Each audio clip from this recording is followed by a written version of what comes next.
أعوذ بالله من الشيطان الرجيم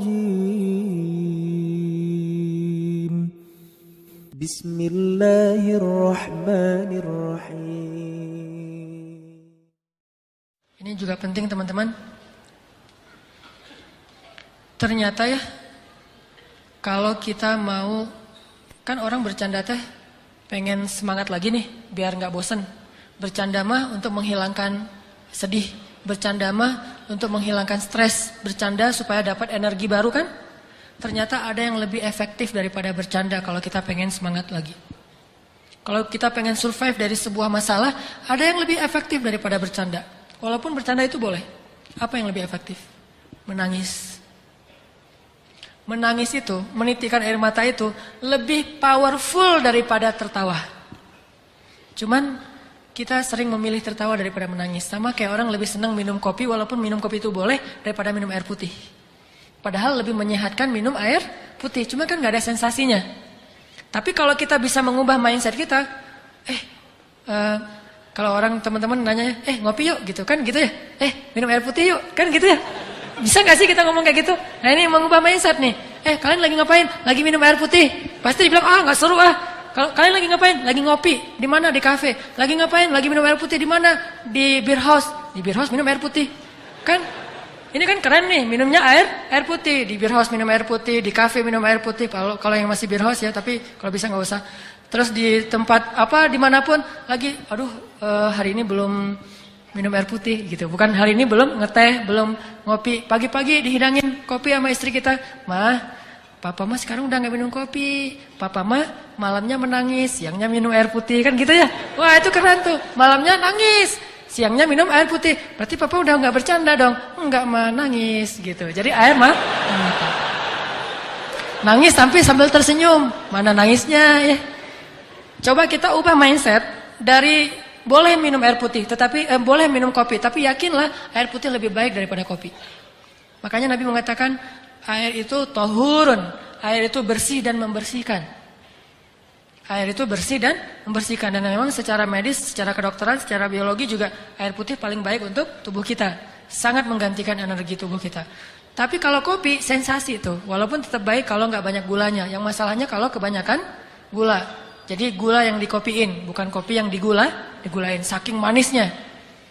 Nah, bercanda dengan menangis juga ibaratnya sama. Boleh bercanda, tapi porsinya cuma seperti minum kopi. Jangan minum kopi aja, habis makan ngopi, sebelum makan ngopi, mau jalan ngopi aja sehari sampai 2 liter. Ada nggak sih orang yang ngopi 2 liter dan sehat nggak sih? Ngopi kalau segelas, secangkir masih sehat nih. Apalagi kalau kopinya kopi bener. Bukan kopi yang gitu, kopi yang asli gitu ya. Kopi yang benar asli disimpan selama 100 tahun misalnya. Itu kan sehat tuh. Udah gitu baristanya keren lagi. Secangkir 2 cangkir dalam sehari masih wajar. Bayangin kalau ngopi sehari 2 liter. Kan gak sehat kan? Sedangkan minum air putih minimal berapa liter sih? 8 gelas. Gelas yang mana dulu nih? Bebas aja ya. Nah kalau air putih sehari 2 liter kan sehat. Melancarkan ginjal kita juga jadi sehat. Melancarkan pencernaan segala macam lah. Auranya juga jadi segar gitu. Sedangkan kopi kebanyakan justru jadi eksotis kayak kopi kan ya. Kenapa kok Ustadz warnanya eksotis banget? Saya senang ngopi gitu misalnya. Kalau yang kurang eksotis berarti senang coklat. Kalau yang sangat tidak eksotis berarti senang susu. Apaan gitu ya. Intinya kebanyakan kopi itu tidak sehat. Sama seperti kebanyakan bercanda. Bercanda sewajarnya. Oke, bercanda secangkir, bercanda 2 cangkir. Tapi bayangin kemana-mana bercanda. Sama kayak orang kemana-mana bawa botol aqua tapi isinya kopi. Ngopi lagi. Nggak bagus juga buat jantung dia. Makanya sewajarnya perbanyaklah menangis. Karena menangis itu air mata kita menggugurkan dosa dan membersihkan hati yang kotor. Air mata itu seperti hujan. Kalau di Arab itu diibaratkan hujan itu membersihkan rumah, daun-daun dari debu. Karena mereka mah padang pasir, daun banyak yang berdebu dibersihkan oleh air hujan. Maka begitulah air mata membersihkan hati seseorang. Coba nanti bayangin bedanya kesan habis ketawa sama habis nangis. Habis ketawa seru tapi capek. Ketawa, aduh capek juga ya ketawa ya. Capek kan? Tapi kalau menangis, insya Allah nggak akan capek. Kalau nangisnya karena dosa-dosa, nangisnya karena ingat Allah, nangisnya karena ingat akhirat, itu nggak akan capek. Justru habis nangis, semangat tuh. Beda banget kesannya habis nangis sama habis ketawa. Makanya ketawanya jangan kebanyakan. Nabi mengatakan, kalau kalian melihat apa yang aku lihat, kalian akan sedikit tertawa. Boleh ketawa, tapi sedikit. Dan banyak menangis. Makanya kalau teman-teman belajar, saya juga lagi belajar nih. Lagi galau, nangis. Nggak apa-apa, nangisnya tapi bukan karena masalah itu. Karena ya Allah, ingat dosa-dosa, ingat akhirat.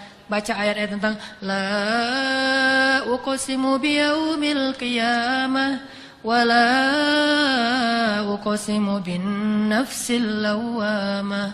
Kita baca ayat itu, kita renungin, nanti saya pada hari itu gimana ya nasib saya. Coba bayangin nasib kita ketika bangkit dari kubur, kita jadi apa tuh?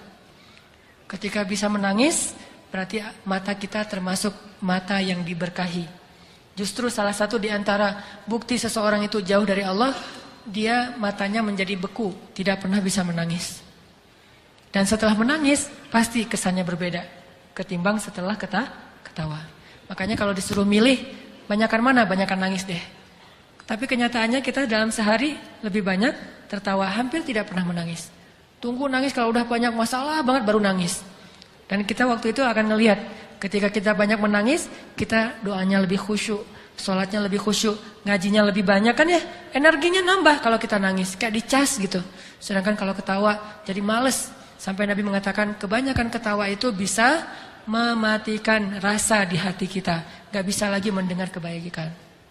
Orang kalau udah ketawa terus dinasehatin, pasti dia nolak, bantah tuh. Makanya jangan kebanyakan ketawa, boleh tapi jangan kebanyakan. Itulah teman-teman fikih ketawa, bagaimana kita menjadikan ketawa kita berpahala, menjadikan ketawa kita itu hadiah buat teman kita, menjadikan ketawa kita itu ikut sunnah, menjadikan ketawa kita itu benar-benar penyegaran tetapi tidak berlebihan, dan hindari ketawa-ketawa yang syubhat, dusta, ketawa yang jahil, ketawanya nyeleneh, hindari itu, dan jangan juga terlalu banyak sehingga kita tetap bisa menangis di malam hari. Jadi kalau kita udah ketawa, tiba-tiba disuruh nangis agak susah.